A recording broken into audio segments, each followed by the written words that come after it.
Bonsoir. Ce soir, je vais vous expliquer pourquoi j'ai un jour décidé de devenir magicien. En fait, cette lettre-là, qui a été envoyée par mon arrière-grand-père, a été perdue par les postes de l'époque et est restée très longtemps cachée derrière un meuble. Et quand on a déménagé la poste, on a retrouvé cette lettre et on me l'a amenée. Et dedans, il y avait un louis d'or et de très vieilles cartes que mon arrière-grand-père, m'a envoyé, et une très longue lettre. Plutôt que de vous la lire, je vais vous la raconter. Mon grand-père avait émigré aux États-Unis très longtemps auparavant, et c'était un gambler, c'était un joueur de cartes, mais un joueur d'argent, un joueur de poker, un joueur de bonneto. Et un beau jour, il a complètement arrêté à cause d'une bohémienne, et je vais vous raconter comment ça lui est arrivé. Voici le seul héritage de mon arrière-grand-père.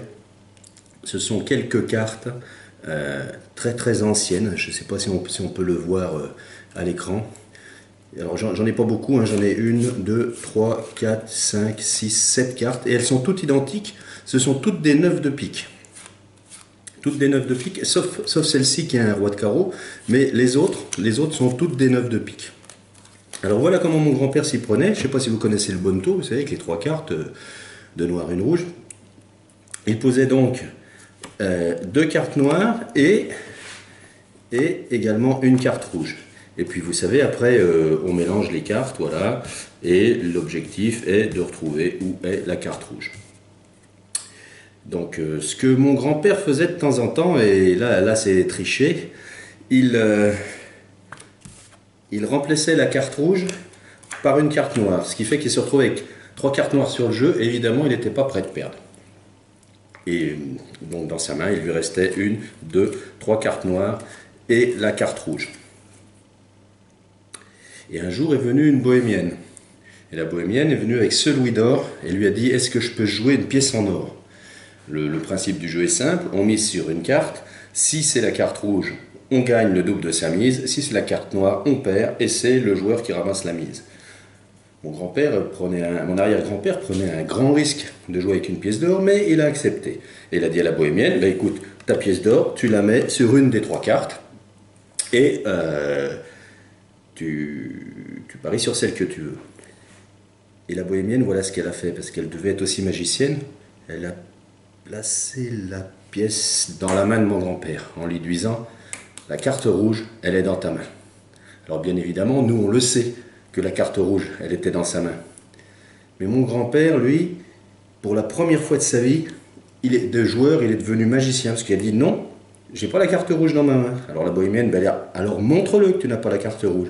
Et pour la première fois, regardez, mon grand-père lui a dit: non, dans ma main, j'ai 4 cartes noires. La bohémienne a été surprise, elle lui dit: montre-moi les dos. Mais il a dit: je peux te montrer les dos. Dans ma main, j'ai uniquement 4 cartes noires. La bohémienne était furieuse. Mon grand-père lui a dit: écoute, on peut rester bons amis, reprends ta pièce. Et la bohémienne était furieuse, elle a dit: non, la pièce d'or, tu la gardes, c'est pour ça que j'en ai hérité aujourd'hui, mais par contre, je te maudis, toi et ton jeu. Et elle est partie. Mon grand-père l'a regardé partir lentement, et il a dit: écoute, ce que je vais faire, je vais gentiment refermer mon jeu, et on n'en parle plus. Et quand la bohémienne a été suffisamment éloignée, il a regardé ce qui lui restait dans la main. Évidemment, il y avait sa carte rouge. Mais il a été surpris, c'est quand il a retourné celle-là et que là aussi, c'était une carte rouge. Quand il a poussé et qu'il a vu que la 3e était également une carte rouge et que la 4e était également une carte rouge. Là, il a pris peur. Heureusement qu'il lui restait les cartes qui étaient sur la table. Et quelle ne fut pas sa surprise quand, en retournant celle-là, c'était également une carte rouge. Ici, également, une carte rouge. Et là, également, une carte rouge. Bilan: on ne joue jamais avec une bohémienne et on ne lui tourne non plus jamais le dos. Voilà ce qui m'a décidé à un jour devenir magicien. Merci.